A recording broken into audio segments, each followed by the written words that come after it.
오늘은 아직도 두려워하고 계십니까? 아직도 두려워하고 계십니까? 라는 제목으로 말씀을 같이 나누겠습니다. 고대의 전쟁에서 전면전이 벌어지기 앞서서 각각 진영에서 대표하는 장수들이 나와서 1대1로 결전들을 벌이는 경우들이 많았다고 그래요. 특별히 블레셋 장수 골리앗은 이 1대1 대결을 이스라엘 군대에게 요청하게 되어집니다. 그런데 이스라엘에서 이 거대한 골리앗을 향해서 나가서 1대1로 싸울 그런 용기 있는 군인들이 어떤 장수도 어느 누구도 한 사람도 없었습니다. 무려 40일 동안이나 나와서 매일 아침 저녁으로 이스라엘 군대들을 그렇게 모욕하고 하는데도 누구도 나가서 싸울 엄두를 못 내었습니다. 여러분, 그런데 골리앗은 자신의 힘만 믿고 나와서 하나님의 이름을 모욕하면서 계속해서 이스라엘 군대를 계속해서 기를 죽이고 있는 이 골리앗을 그냥 내버려 두지 않았습니다. 믿음을 무기로 들고 나오는 작은 자였던 이 다윗을 통해서 이 거대한 장수였던 골리앗이 여러분 그냥 이 돌멩이 하나에 그냥 죽고 마는 것들을 보게 되어지죠. 여러분 생각해 보십시오. 17살도 되지 않는 어린 소노입니다. 군대에 나가서 싸울 그럴 나이도 아니고, 더 나가서는 형들도 그렇고 아버지도 다윗을 그런 싸울 만한 그런 장수감으로 보지도 않았지요. 형들은 너 나대지 말아라 라고 이렇게 다윗에게 경고할 정도로, 다윗은 사람들에게도 그렇고 가족들에게도 이 골리앗과 싸워서 이길 수 있는 그런 장수감이 전혀 아니었습니다. 그런데 다윗에게는 믿음이라는 무기가 있었다는 거예요. 여러분, 믿음이라는 무기가 왜 무섭냐면 믿음에는 하나님이 함께하기 때문에 그렇습니다. 믿음에는 반드시 하나님께서 함께 하시고 하나님께서 역사하는, 여러분, 놀라운 역사가 나타나기 때문에 믿음이 가장 큰 무기인 거지요. 여러분, 그래서 이 믿음의 무기를 들고 나갔던 다윗이 물맷돌 하나 가지고 이 골리앗을 무너뜨린 것을 보게 되어집니다. 그런데 여러분, 그 거구했던 골리앗이 40일 동안 계속해 나와서 이스라엘 군대들을 그렇게 괴롭힐 때에는 이 블레셋 군 진영들이, 군사들이 그렇게 사기가 충천했습니다. 그래서 다들 골리앗처럼 그렇게 싸움을 잘하는 그런 장수들처럼 여러분 그렇게 기세가 등등했습니다. 그런데 골리앗이 무너지니까요, 그렇게 기세가 등등했던 블레셋 군사들이 그냥 모두가 하루아침에 도망하기 시작합니다. 여러분, 이렇게 기세가 등등했던 블레셋 군대들이 급격하게 무너지면서 뿔뿔이 도망하는 도망자의 신세가 되어버린 이유가 뭘까요? 여러분, 가장 우리가 볼 수 있는 큰 이유는 뭐냐면 그들의 가장 큰 그 장군이었던 블레셋이 무너져 버렸기 때문에 그렇습니다. 그러니까 그들에게 어떻게 보면 그들에게 가장 백그라운드가 되고 우리의 승리를 보장해 주는 그런 골리앗이 무너져 버리니까요, 죽어 버리니까요. 이 블레셋 군대가 하루아침에 그냥 오합지졸로 변해버린 거예요. 여러분, 중요한 것은 골리앗이 죽고 없는 이 블레셋 군사들이 더 이상 무서운 존재가 아니었다는 거예요. 이스라엘 사람들이 두려워서 떨거나 아니면 숨을 곳을 찾아서 들어갈 만큼 그런 무서운 존재가 더 이상 아니었다는 거예요. 여러분, 그렇게 무서워서 벌벌 떨었던 이 이스라엘 눈에 이제 더 이상 그들이 무서운 존재가 아니라 그들이 그냥 잡아서 쉽게 죽일 수 있는 오합지졸로 변해버린 겁니다. 여러분, 그런데 이런 모습은 영적인 전쟁 속에서도 동일하게 나타난다는 겁니다.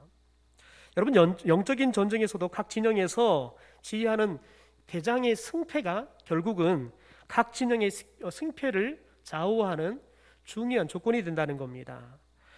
한 진영의 대장이 패배를 하면 그 진영이 패배하기 전까지는 아무리 힘이 세고 기세가 등등해도 대장이 패배를 하면 한순간 그렇게 기세가 등등했던 여러분 그 진영이 하루아침에 오합지졸이 되고 마는 거지요. 여러분 그런데 성경에 보면 우리 믿음의 진영의 대장이 누구냐? 예수 그리스도다라고 이야기를 합니다. 예수 그리스도가 우리 믿음의 진영의 여러분 대장이다라고 이야기를 하는 거지요. 그런데 우리의 적장, 여러분 우리의 적장은 누구냐? 사단이라는 거지요. 여러분 그런데 특별히 이 골고다 언덕에서 우리의 적장의 사탄은 여러분 기세가 등등했습니다. 골리앗처럼 기세가 등등해서 감히 어느 누구도 나서서 싸울 엄두를 못 냅니다. 그래서 예수님과 제자들을 아주 맹렬하게 공격을 하지요. 여러분 이 사탄의 공격으로 믿음의 진영은 한순간에 최대 위기를 맞이하게 되어집니다. 마치 오늘 블레셋 이 군대처럼 뿔뿔이 다 흩어져 버립니다. 걸음아 나설라라 다 도망가 버리지요. 여러분 더군다나 큰 소리를 쳤던 여러분 큰 소리를 쳤던 베드로를 보십시오. 그냥 어린 개입종의 말 한마디에 무서워가지고 나 예수님 모른다, 심지어 예수님을 3번이나 모른다고 부인하고 저주까지 하는 여러분 그런 겁쟁이가 되고 마는 것을 봐요. 왜요?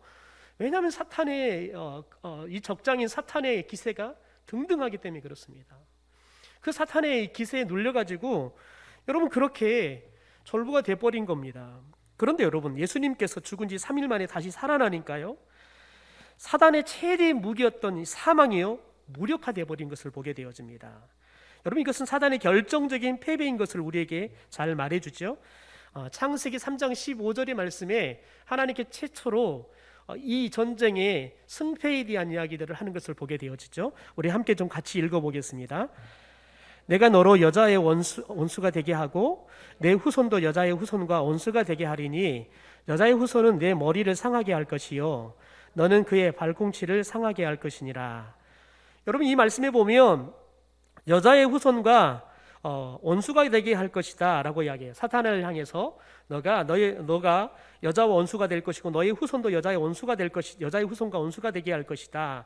그런데 여자의 후손이 너의 머리를 상하게 할 것이다 라고 이야기해요. 내 머리를 상하게 할 것이다 라고 이야기하고 너는 그의 여자의 후손의 발꿈치를 상하게 할 것이다 라고 이야기해요. 이 말은 뭐냐면 예수 그리스도께서 일시적으로 죽으십니다. 예수 그리스도께서 십자가에 죽으시는 사건은 뭐냐면 사단이 예수 그리스도의 발꿈치를 상하게 했다는 거예요. 여러분 그런데 예수님께서 죽으셨다가 다시 살아나시잖아요. 부활하셨다, 이 말은 뭐냐면 사단의 머리를 상하게 했다는 겁니다. 여러분 사람이 여러분 발꿈치에 상처를 입으면 발꿈치에 여러분 발꿈치가 상하게 되어지면 죽지는 않습니다. 걷는데 불편하지요. 그런데 여러분 머리가 상하게 되어지면 사람은 죽습니다. 다시 말해서 예수님께서 죽으시는 것이 완전히 죽어버린 것처럼 보이지만 예수님의 죽으심은 죽은 게 아니라는 거예요. 발꿈치가 상하는 것처럼 그 정도라는 거예요. 그러나 사탄의 죽음은 실제 사탄의 죽음은 나타나지 않는 것처럼 보여요. 그런데 예수님께서 사망 권세를 깨뜨리고 다시 부활하셔 버렸어요. 그러니까 여러분 사망을 이겨버렸어요. 그런데 여러분 사망은 사탄이 우리를 공격하는 데서 최대의 무기라는 거예요. 그런데 여러분 예수님께서 사망 권세를 이겨버렸다는 거예요. 그러니까 저와 여러분을 더 이상 사망이 주장하지 못하는 사람들이 되어버렸다는 거지요. 여러분 이와 같이 예수님께 패한 사단의 절개들이 여러분 오합지졸에 불과하다는 사실을 예수님과 예수님의 제자들이 행하는 것들을 보면 우리는 더욱 확실하게 알 수 있음을 보게 되어집니다. 여러분 예수님께서 골고다 언덕을 오르실 때에는 연약한 패배자의 모습으로 오르셨습니다. 그냥 너가 진짜 하나님의 아들이다 그러면 너 자신을 구원해보라고 그렇게 해 사람들이 그렇게 유혹해도 예수님께서는 말 한마디 않고 여러분 무능한 자처럼 십자가에서 묵묵하게 죽어갑니다. 자신을 위해서는 아무것도 할 수 없는 무능한 사람처럼 죽어가요. 그러니 여러분 사탄이 얼마나 기세가 등등합니까? 예수님을 모욕을 주고요. 심지어 여러분 옆에 죽어가는 천하의 여러분 십자가에 죽는 그런 천하의 강도 같은 그 나쁜 사람에게도 예수님께서 모욕을 당합니다. 그럼에도 불구하고 예수님께서는 무능한 자처럼 죽어가십니다. 여러분뿐만 아니라 오늘 모든 제자들은 여러분 골리앗 앞에 선 이스라엘 군대처럼요, 여러분 제자들이 더 이상 예수님과 함께하지도 못합니다. 제자의 자리는 지키는커녕 오히려 이들이 예수님을 모른다고 부인하는 사람들이 되어버립니다. 그리고는 예수님을 3년이나 따라다녔는데 여러분, 이 사람들이 예수님을 모른다고 할 뿐만 아니라 다 흩어져서 다 도망을 가버립니다. 그냥 여러분 도망을 가는데 다 원래의 자리로 다 돌아가 버리고 마는 것을 보게 되어집니다. 과연 이 사람들이 믿음이 있었을까? 이 사람들이 예수님을 3년이나 따랐다는 사람들이 과연 맞나 의심할 정도로 그들이 처음에 예수님을 만나기 전의 자리로 다 돌아가 버리고 많은 것을 봐요. 여러분, 저와 여러분이 사탄의 공격 앞에서 우리들이 믿음을 보유할 사람들이 조금도 믿음을 보이지 못하고 도대체 이 사람들이 믿는 사람들이 맞는가 의심할 정도로 우리의 모습이, 여러분, 예수를 만나기 전에 완전히 타락했던 그 모습으로 돌아가 버린 것들을 봅니다. 기도하기는커녕 조금도 기도하지 않습니다. 여러분, 저와 여러분이 만나는 문제가 크냐 작느냐, 여러분, 이 문제는 우리에게 결코 중요하지 않습니다. 우리들이 어떤 문제를 만나느냐, 여러분, 어떤 문제를 만나느냐보다 더 중요한 건 뭐냐면 그 문제 앞에서 우리가 어떤 모습으로 그 문제를 대면하느냐가 중요한 거지요. 어떤 사람은 감기와 같이 조그만한 문제를 만났는데 여러분, 그 앞에서 믿음이 다 무너져 버리는 거예요. 여러분, 그러면 며칠 앓고 나면 일어날 수 있는 감기에도요, 그 사람은 여러분 죽는 거예요. 왜냐하면 이길 힘이 없기 때문에 그렇습니다. 여러분, 마치 우리의 믿음은 저와 여러분의 면역력과 같은 거예요. 면역력이 없으면 여러분 조그마한 여러분 바이러스의 공격에도 무너지는 거예요. 제가 면역력이 약해지니까요, 감기가 떠나지를 않아요. 제가 기침이 좀 심해서 성도들 신방하는 것도 참 어렵고, 또 이렇게 서서 수요일날 설교하다 보면 기침을 자주 하니까 우리 김정남 권사님, 우리 손자였던 도유리가 목사님이 기침한다고 권사님한테 가서 약 좀 사달라 그러더래요. 이 조그만 아이의 걱정을 끼칠 만큼 이 목사가 참 부족한 목사가 돼가지고 제가 좀 정신을 차려야겠다는 생각들을 좀 들었어요. 여러분, 그런데 면역력이 떨어지기 시작하면 아무것도 아닌 감기에 사람은 무너져가는 거예요. 여러분, 저와 여러분이 믿음이 있는 것처럼 보이지만 사탄의 시험 앞에 때로는 여러분, 저와 여러분이 믿음을 조금도 찾아볼 수 없는 사람이 되고 만다고요. 믿음이 있느냐 없느냐는 저와 여러분의 표정, 말에 보면 다 드러나게 돼 있어요. 저와 여러분이 믿음이 있는 사람, 믿음이 성숙한 사람은 여러분 어지간한 문제를 만나도 여러분, 저와 여러분이 우리 감정이 동요하지 않아요. 표정은 더군다나 변함이 없어요. 그런데 여러분, 저와 여러분이 믿음을 잃어버리면, 믿음이 없잖아요, 믿음이 약하잖아요. 그러면 조그마한 문제에도 저와 여러분이 그냥 폭삭 믿음이 내려앉고 마는 걸 봐요.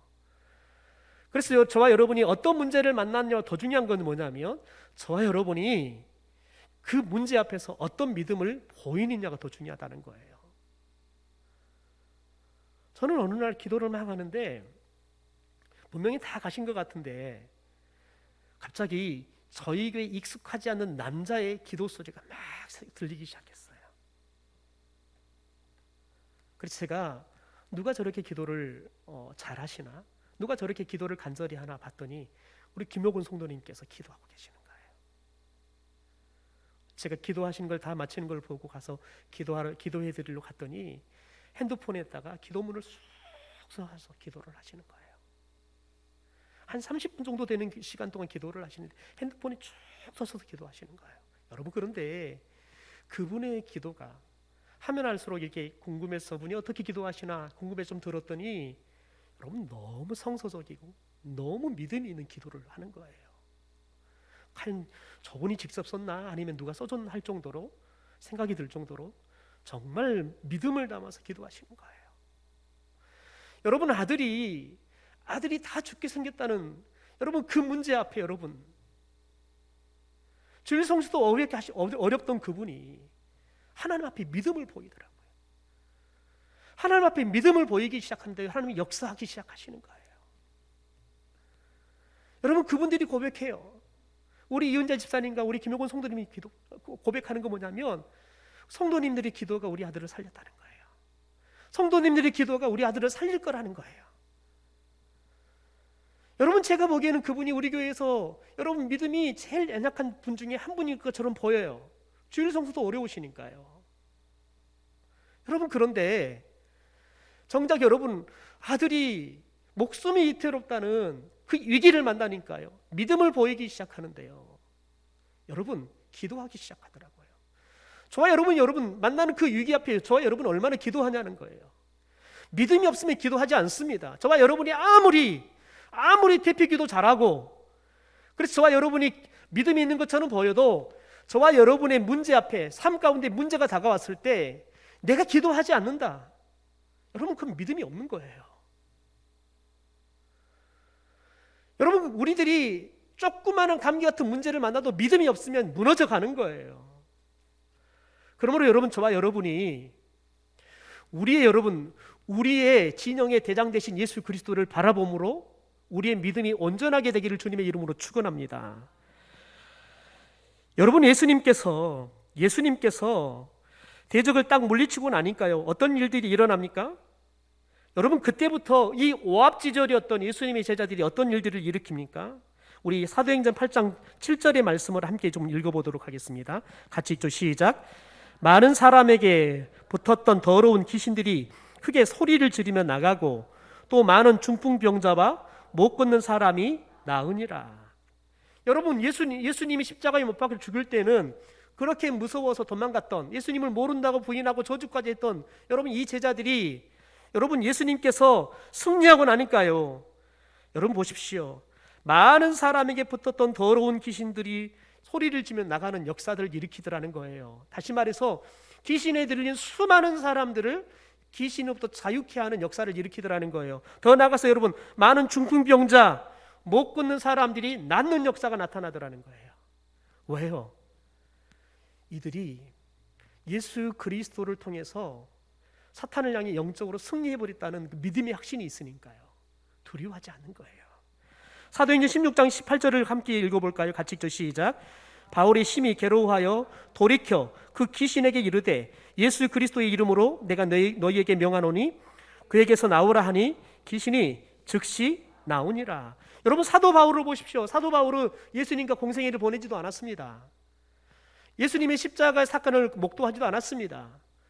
여러분, 그는 예수님이 승천하고 난 이후에 부활하신 예수님을 다메섹 도상에서 만납니다. 그것도 예수를 믿는 사람들을 핍박하기 위해서 가다가 만납니다. 여러분, 그런 바울도 예수님을 만나고 나니까, 예수님을 믿고 나니까요, 그런 바울도 여러분 믿음이 생겨나기 시작하니까 어떤 일들이 일어납니까?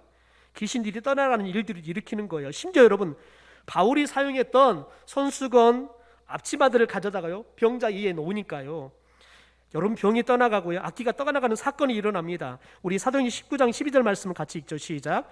심지어 사람들이 바울의 몸에서 손수건이나 앞치마를 가져다가 병든 사람에게 얹으면 그 병이 떠나가고 악기도 나가더라. 여러분 생각해 보십시오. 사도 바울처럼 어떻게 보면 예수 믿는 사람들을 가장 괴롭힌 사람 아닙니까?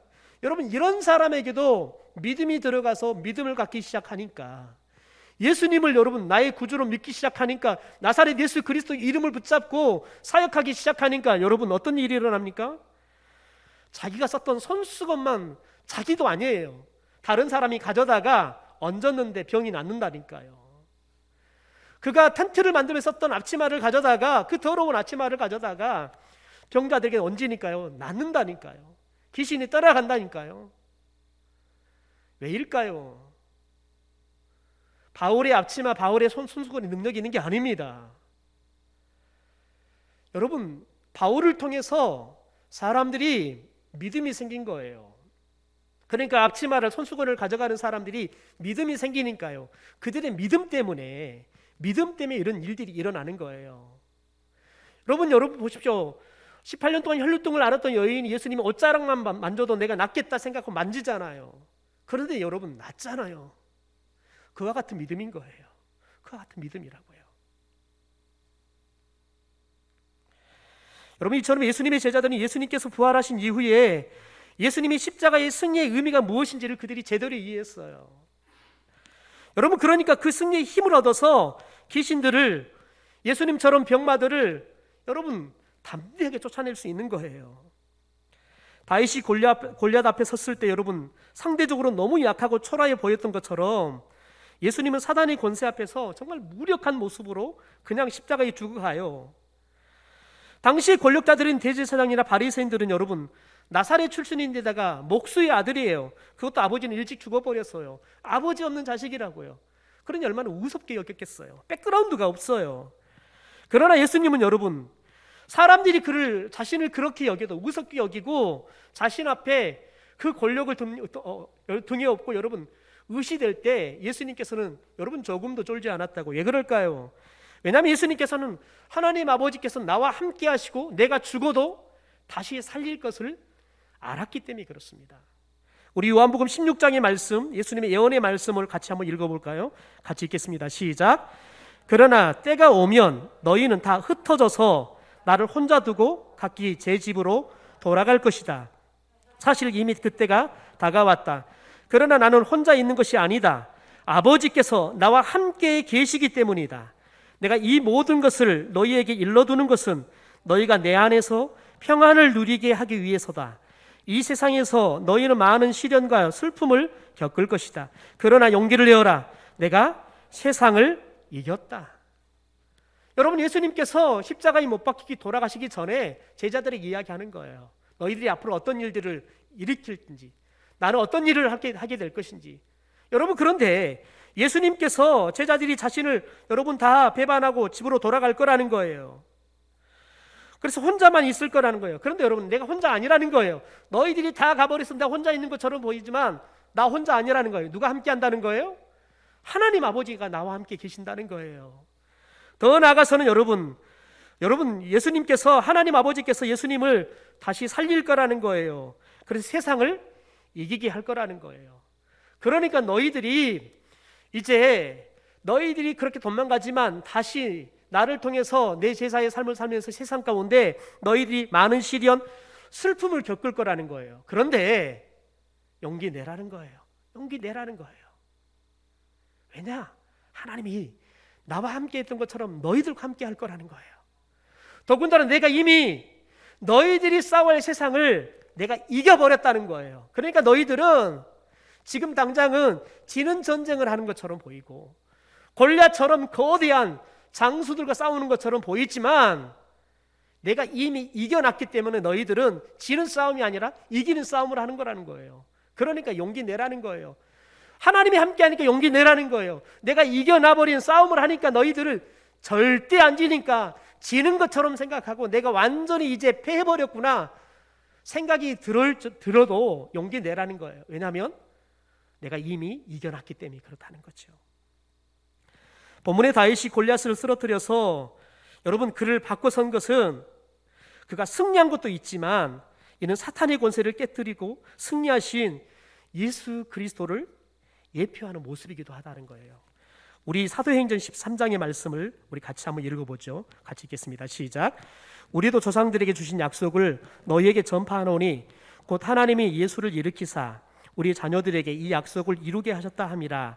시편 둘째 편에 기록된 바와 같이 너는 내 아들이라 오늘 너를 낳았다 하셨고 또 하나님께서 죽은 자 가운데서 그를 일으키사 다시 썩음을 당하지 않게 하실 것을 가르쳐 이르시되 내가 다윗의 거룩하고 미쁜 은사를 너희에게 주리라 하셨으며 또 다른 시편에 일렀으되 주의 거룩한 자로서 썩음을 당하지 않게 하시리라 하셨느니라. 여러분 이미 다윗이 골리앗을 이기고 그의 머리를 들고 돌아오잖아요. 그의 여자의 후손이 사탄의 머리를 상하게 할 것이라는 거예요. 여러분 다윗이 마치 골리앗의 머리를 잘라서 상하게 해서 들고 돌아오듯이 예수 그리스도께서 사탄의 머리를 그렇게 상하게 할 거라는 거예요. 오늘 말씀 우리에게 굉장히 중요한 사실을 알려줍니다. 그리고 이 사실이 우리에게 큰 용기와 힘을 주게 되고 동시에 우리에게 새로운 도전을 주게 되어집니다. 생각해 보십시오. 다윗이 적장 골리앗을 이기자 블레셋 군대가 하루아침에 오합지졸이 되어서 모두가 흩어져 도망합니다.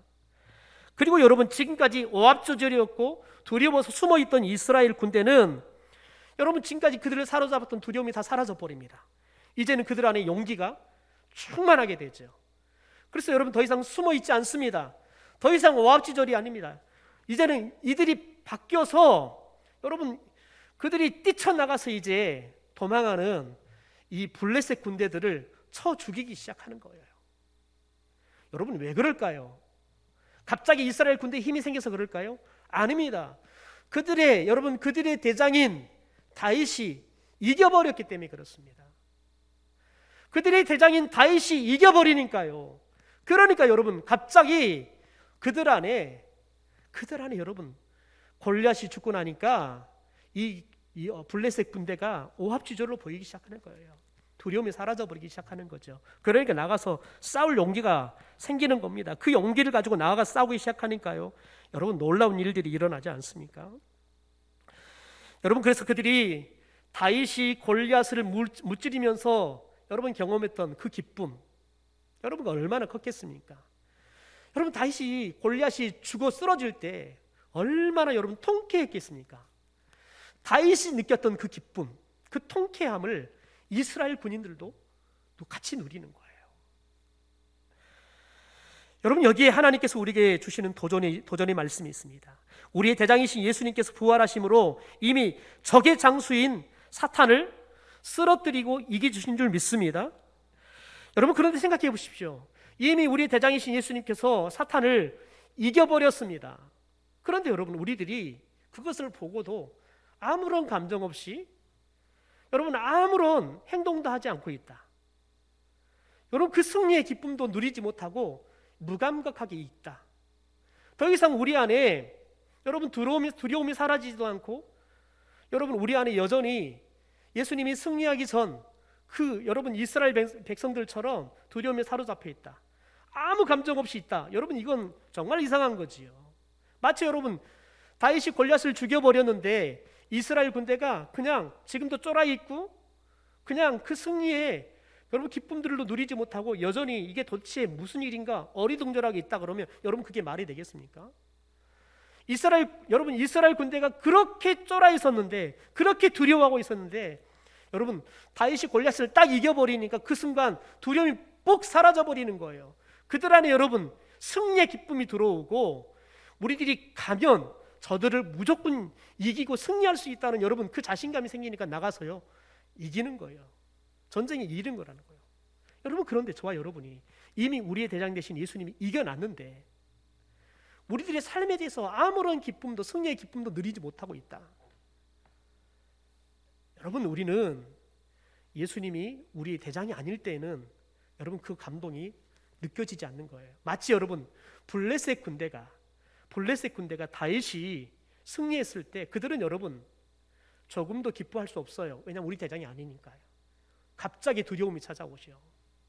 저와 여러분이 믿는다고 말하는데 예수 그리스도가 이미 십자가를 통해서 여러분 우리 가운데 사망 권세를 이겨버렸는데 저와 여러분 안에 그 승리의 기쁨이 조금도 느껴지지 않고, 저와 여러분이 우리들이 이제 나가면 무엇이라도 우리가 이길 수 있다는 여러분 그 영적인 감동과 기쁨과 용기가 없다 그러면 여러분, 저와 여러분이 과연 예수님을 나의 대장으로 삼고 있는지 생각해 봐야 한다는 거죠. 여러분, 우리들이 오늘 본문의 말씀을 통해서 우리가 깨달아야 할 것은 뭐냐면, 예수님께서는 이미 공중 권세를 잡은 사람, 사망 권세를 잡은 사람, 이 악한 세력을 여러분 이미 대적해 버렸다는 거예요. 이겨버렸다는 거예요. 여러분, 그런데 우리들이 이 사단 권세를 향해서 나아가면, 여러분 우리가 사단을 향해 나아가면 우리 또한 이기게 되어진다는 거예요.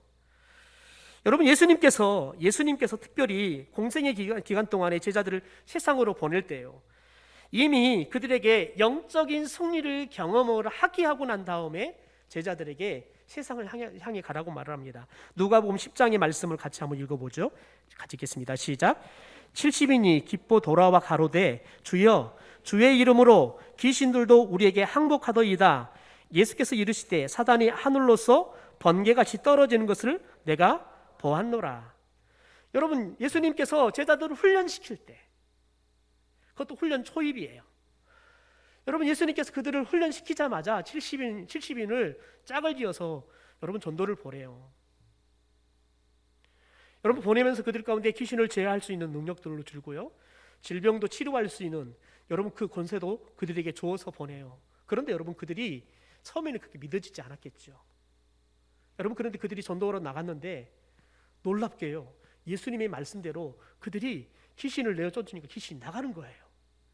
병자들 위해 기도하니까 병이 낫는 거예요. 그러니까 그들이 기쁨으로 돌아와서 그들이 행했던 것들을 예수님께 자랑을 해요. 그런데 여러분, 예수님께서 그 이유를 이렇게 말합니다. 사단이 하늘로서 번개같이 떨어지는 것을 보았다. 여러분, 예수님께서 제자들을 보냈지만 제자들이 가도요, 누구를 이겼다는 말이에요? 사단을 이겼다는 거예요. 사단을 이겼다는 거예요. 그런데 여러분, 우리는 아직도 두려워하는 게 있지 않습니까? 여러분, 저와 여러분의 삶 가운데 아직도 두려운 게 있지 않습니까? 여러분, 저는 담임 목사가 되니까 두려운 게 더 많은 것 같아요. 별의별 게 두려운 게 더 많아져 가는 것 같아요. 제가 참 믿음이 없다는 걸 요즘 세상 다시 한번 느끼는데요. 별의별 게 다 두려워요. 다 두렵다고요. 그래서 제가 요즘 가장 기도하는 게 뭐냐면, 하나님, 저에게 믿음 없음을 좀 불쌍히 여겨주시고 믿음을 달라고 기도합니다. 담임 목사가 이렇게 믿음이 없어서야 믿음을 달라고 기도합니다.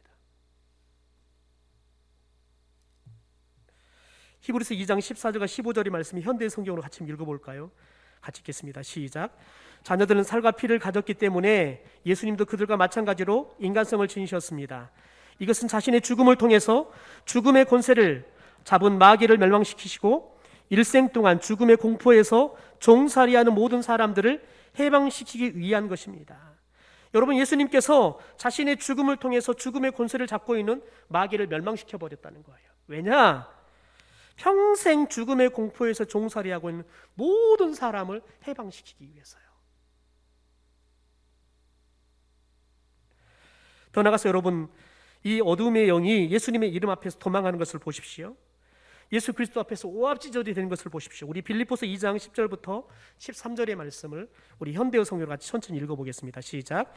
그리하여 하늘과 땅 위와 땅 아래에 있는 모든 것이 예수의 이름 앞에 무릎을 꿇고 입을 모아 예수 그리스도는 주님이십니다 하고 고백하여 아버지 하나님께 영광을 돌리게 된 것입니다. 사랑하는 형제들이여, 내가 그곳에서 여러분과 함께 있을 때 여러분은 늘 내가 가르치는 것에 세심한 주의를 기울여 따라주었습니다. 그러니 비록 내가 떠나 있더라도 구원받은 자로서 마땅히 행해야 할 옳은 일에 더욱더 힘써 주시기 바랍니다. 지극한 경외심을 가지고 하나님께 순종하고 하나님께서 기뻐하시지 않는 일에는 손을 대지 마십시오. 하나님께서는 여러분 안에 계시면서 순종하는 마음을 일으켜주고 하나님께서 원하는 일을 할 수 있도록 여러분을 도와주십니다. 여러분 보십시오. 하늘과 땅 위와 땅 아래에 있는 모든 것들이 예수님 이름 앞에 무릎을 이미 꿇어버렸다는 거예요. 그러면서 여러분 뭐라고 고백해요? 예수 그리스도가 주님이십니다. 예수 그리스도가 세상의 주인이십니다 라고 고백한다는 거예요. 여러분, 이 고백을 가진 사람들은 어떤 일들을 합니까? 여러분, 마지막에 13절을 보니까 하나님께서는 여러분 안에 계시면서 순종하는 마음을 일으켜주고 하나님께서 원하는 일을 할 수 있도록 여러분을 도와주십니다. 그래서 우리에게 뭘 하라는 거예요? 내가 너희들과, 여러분, 바울이 내가 너희들과 함께 있을 때처럼 내가 전해주는 그 말씀들을 너희들이 주위에서 듣고 그 말씀들을 아주 세심하게 순종하게 살았던 것처럼 내가 지금 너희들과 함께 있지 않지만 너희들이 구원받은 사람들이 마땅히 해야 할 일들에 더욱더 힘써주기 바란다는 거예요. 너희들이 하나님을 경외하는 마음을 가지고 하나님께 순종하고 하나님이 기뻐하지 않는 일에는 여러분 뭣도 되지 말라는 거예요? 손도 대지 말라는 거예요. 여러분, 이게 그리스도인들이 살아갈 삶의 모습이에요. 왜 그럴까요? 여러분, 중요한 것은 하나님께서 우리 안에 계신다는 거예요. 하나님께서 우리 안에 계시기 때문에 여러분, 저와 여러분이 뭐예요? 하나님이 거하는 성전인 거예요. 여러분, 어떻게 성전이 더러울 수 있습니까? 여러분, 성전이 어떻게 더러울 수 있냐는 거예요. 여러분 교회 안에서 거짓말이 있고 사랑이 없다 그러면 누가 여러분 그 교회에 오겠습니까? 왜요? 성전이 더러워져 버리니까요. 그러므로 저와 여러분이 하나님이 거하시는 성전인 것처럼 하나님께서 기뻐하는 걸 따라서 행할 수 있는 삶을 살 수 있게 되기를 소망합니다. 여러분, 그런데 저와 여러분이 이걸 행할 수 있을지 없을지 걱정하지 말라는 거예요. 왜요? 우리 안에 계신 하나님께서 우리가 순종할 수 있도록 도와주실 거기 때문이라는 거예요. 단지 우리가 하는 거 뭐냐면, 하나님, 제가 주님 말씀 순종하고 싶은데 잘 되지 않습니다. 저를 좀 도와주십시오. 여러분, 하나님께 위탁 드리는 거예요.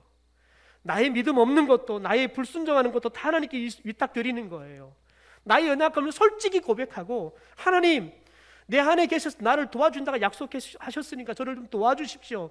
저 이 못된 성격들을 좀 붙잡아 주셔서 제가 좀 이제는 온유해지게 하시고, 어지간한 것은 화가 나지 않게 하시고, 제 마음이 넓어서 사람들을 다 품어버릴 수 있도록 저를 좀 도와주십시오.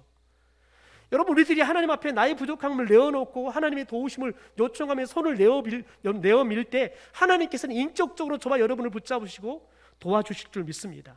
하나님이 도와주시면 저와 여러분이 못할 일이 없게 될 줄 믿습니다.